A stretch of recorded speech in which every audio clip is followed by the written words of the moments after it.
प्रीति सिंह, आप सभी का स्वागत है एक बार फिर आपके अपने YouTube चैनल लेट्स टिकट पर। आज 29 मार्च 2023 आज करंट अफेयर में मोस्ट इम्पॉर्टेंट क्वेश्चन देखेंगे जो सभी एग्जाम के लिए हेल्पफुल रहने वाले हैं आप सभी को, और क्वेश्चन से जुड़े और भी इम्पोर्टेंट पॉइंट को समझेंगे।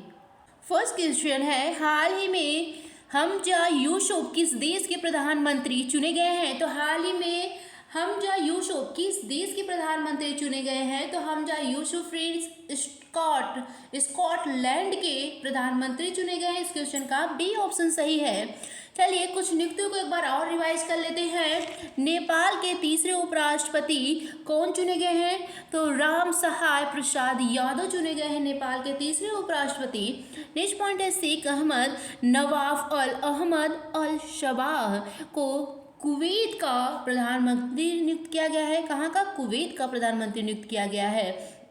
नेक्स्ट पॉइंट है, शेख मोहम्मद बिन अब्दुल रहमान अल थानी को कहाँ का फ्रेंच प्रधानमंत्री नियुक्त किया गया है? कतर का प्रधानमंत्री नियुक्त किया गया है। नेक्स्ट है, बान थुओंग वियतनाम के नए राष्ट्रपति बने हैं। वोला टिनुबू नाइजीरिया के नए राष्ट्रपति बने हैं।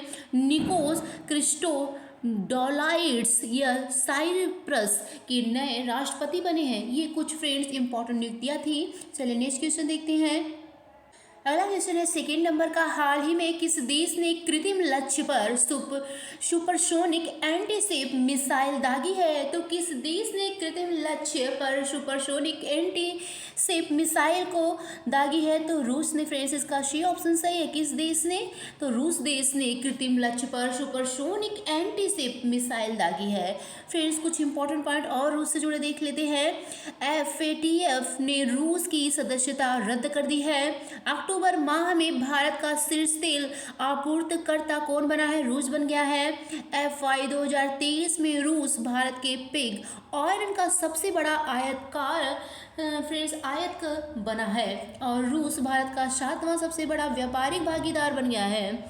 नेक्स्ट है, रूस ने पूर्व अमेरिकी सुरक्षा कॉन्ट्रैक्टर एडवर्ड स्नोडेन को अपनी नागरिकता प्रदान की है। ये रूस से जुड़े कुछ इंपॉर्टेंट पॉइंट थे।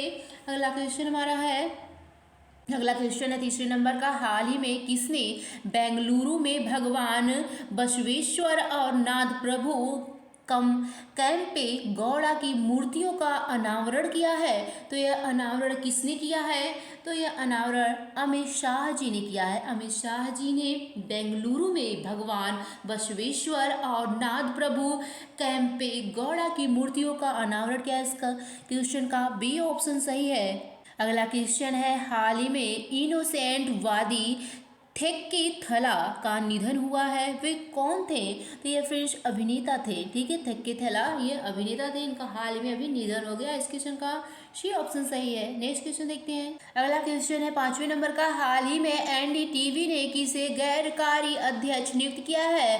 तो NDTV ने किसे गैर कार्यकारी अध्यक्ष नियुक्त किया है? UK सिन्हा को नियुक्त किया है। NDTV ने गैर कार्य अध्यक्ष के रूप में UK सिन्हा को। इसका बी ऑप्शन सही है। चलिए और कुछ इंपॉर्टेंट नियुक्तियों को एक बार रिवाइज कर लेते हैं फटाफट फ्रेंड्स। पहला पॉइंट है, देखिए, कॉटन कॉरपोरेशन ऑफ इंडिया के CMD के रूप में किसे नियुक्त किया गया है? ललित कुमार को नियुक्त किया गया है। और ताजिकिस्तान में संयुक्त राष्ट्र के रेजिडेंटल कोऑर्डिनेटर के रूप में किसे नियुक्त किया गया है? KR पार्वती को नियुक्त किया गया है। नेक्स्ट है, BPCL का अध्यक्ष और प्रबंधक निदेशक किसे नियुक्त किया गया है? जी कृष्ण कुमार को नियुक्त किया गया है BPL का अध्यक्ष और प्रबंधक के रूप में। नेक्स्ट है, TCS का CEO किसे नियुक्त किया गया है? TCS का CEO नियुक्त किया गया है के कृतिवासन को। ये कुछ इंपॉर्टेंट नियुक्तियाँ थी फ्रेंड्स जो आप सभी को एग्जाम में हेल्पफुल रहेगा। नेक्स्ट क्वेश्चन देखते हैं। अगला क्वेश्चन है, हाल ही में किस देश के प्रधानमंत्री ने देशव्यापी विरोध के बाद न्यायिक सुधारों को स्थगित करने की घोषणा की है? तो किस देश ने प्रधानमंत्री के देशव्यापी विरोध के बाद न्यायिक सुधार को स्थगित करने की घोषणा की है? तो ये इजराइल देश ने घोषणा की। इस क्वेश्चन का ए ऑप्शन सही है फ्रेंड्स। फ्रेंड्स कुछ इंपॉर्टेंट पॉइंट देखते हैं। इजराइल देश से जुड़े अडानी ग्रुप ने इजराइल में हाइफा बंदरगाह का अधिग्रहण किया है। यूएई और इजराइल ने पहले अरब मुक्त व्यापार समझौते पर हस्ताक्षर किए हैं। इजराइल ने नई नौसेना वायुरक्षा प्रणाली सी डोम का सफल परीक्षण किया है। इसाक हर्जोग नए राष्ट्रपति बने हैं। फ्रेंड्स, ये कुछ इंपॉर्टेंट पॉइंट थे इजराइल से जुड़े। अगला क्वेश्चन है हाल ही में गेटवे ऑफ इंडिया से एलिफेंटा गुफाओं तक तैरने वाले पहले व्यक्ति कौन बने हैं? तो फ्रेंड्स, हाल ही में गेटवे ऑफ इंडिया से एलिफेंटा गुफाओं तक तैरने वाले पहले व्यक्ति कौन बने हैं? तो कृष्ण प्रकाशन बने हैं पहले व्यक्ति जो गेटवे ऑफ इंडिया से एलिफेंटा गुफाओं तक तैरने वाले पहले व्यक्ति बने। इस क्वेश्चन का सी ऑप्शन सही है। अगला क्वेश्चन 8वें नंबर का, हाल ही में भारत और अफ्रीकी देशों की सेना प्रमुखों का पहला संयुक्त सम्मेलन कहाँ आयोजित किया गया है? तो भारत और अफ्रीकी देशों की सेना प्रमुखों का पहला संयुक्त सम्मेलन आयोजित हुआ है पुणे में। ठीक है फ्रेंड्स, कहाँ हुआ है? महाराष्ट्र के पुणे में आयोजित हुआ है। इस क्वेश्चन का बी ऑप्शन सही है। अगला क्वेश्चन है हाल ही में किस आईआईटी ने दूध में मिलावट का पता लगाने के लिए उपकरण विकसित किया है? तो किस आईआईटी ने दूध में जो मिलावट हो रहा है उसको पता लगाने के लिए उपकरण विकसित किया है? तो ये आईआईटी मद्रास ने विकसित किया है। दूध में फ्रेंड्स जो मिलावटी चीज़ें हैं उसका पता लगाने के लिए एक उपकरण का विकास किया है आईआईटी मद्रास ने। चलिए, आईआईटी मद्रास से जुड़े और कुछ इंपॉर्टेंट पॉइंट देखते हैं। आईआईटी रुड़की के वैज्ञानिकों ने एक जीवाणुरोधी अणु IITR-00693 की खोज की है और रिलायंस लाइफ साइंसेज को आईआईटी कानपुर से जीन थेरेपी टेक्नोलॉजी का लाइसेंस मिला है। केंद्रीय मंत्री अनुराग ठाकुर ने आईआईटी रोपड़ में युवा उत्सव की शुरुआत की है। ये कुछ इंपॉर्टेंट पॉइंट थे फ्रेंड्स। अगला क्वेश्चन है 10वें नंबर का, हाल ही में किसे ने लद्दाख साहित्य सम्मेलन के तीसरे संस्करण का उद्घाटन किया है? तो किसने लद्दाख साहित्य सम्मेलन के तीसरे संस्करण का उद्घाटन किया है? तो BD मिश्रा ने किया है। क्वेश्चन का बी ऑप्शन सही है। चलिए, लद्दाख से जुड़े और कुछ इंपॉर्टेंट पॉइंट को देख लेते हैं जो फ्रेंड्स एग्जाम के लिए हेल्पफुल रहने वाले हैं। कोई भी फ्रेंड्स क्वेश्चन से इंपॉर्टेंट पॉइंट छूटे ना।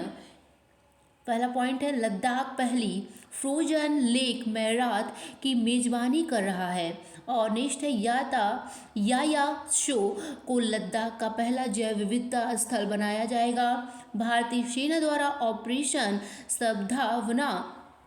सद्भावना का आयोजन लद्दाख में किया जा रहा है।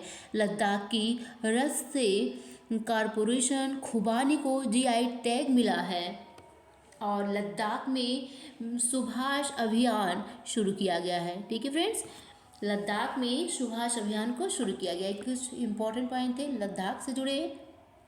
अगला क्वेश्चन है फ्रेंड्स, हाल ही में IMF ने किस अफ्रीकी देश को $80.77 मिलियन की सहायता प्रदान की है? तो यह बुर्किना फासो ने किया है। इस क्वेश्चन का सी ऑप्शन सही है। नेक्स्ट क्वेश्चन देखते हैं। अगला क्वेश्चन है और लास्ट क्वेश्चन इस वीडियो का फ्रेंड्स, हाल ही में विश्व बैंक ने किस राज्य की बाढ़ प्रबंधन परियोजना के लिए $108 मिलियन के ऋण को मंजूरी दी है? तो विश्व बैंक ने किस राज्य को बाढ़ प्रबंधन परियोजना के लिए $108 मिलियन के ऋण को मंजूरी दी है? तो असम राज्य को ये मंजूरी मिली है फ्रेंड्स। इसका बी ऑप्शन सही है।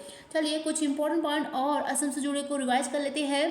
पहला, बोडोलैंड अंतर्राष्ट्रीय ज्ञान महोत्सव असम में हुआ है और गुलाब चंद कटारिया ने असम के राज्यपाल के रूप में शपथ ली है। असम का नया DGP कौन नियुक्त हुआ है? ज्ञानेंद्र प्रताप सिंह नियुक्त हुए हैं असम के नए DGP के रूप में। असम सरकार ने मटिया बाग हवा महल का अधिग्रहण किया है। असम के मंत्रिमंडल ने सफाई कर्मचारी आयोग बनाने के लिए विधेयक को मंजूरी दी है। ये कुछ इंपॉर्टेंट पॉइंट है फ्रेंड्स असम राज्य से जुड़े। कैसा लगा आज का हमारा वीडियो? आई होप आप सभी को पसंद आया हो फ्रेंड्स। लाइक और सब्सक्राइब करना मत भूलिएगा फ्रेंड्स। और कैसा लगा हमारा आज का वीडियो? Like friends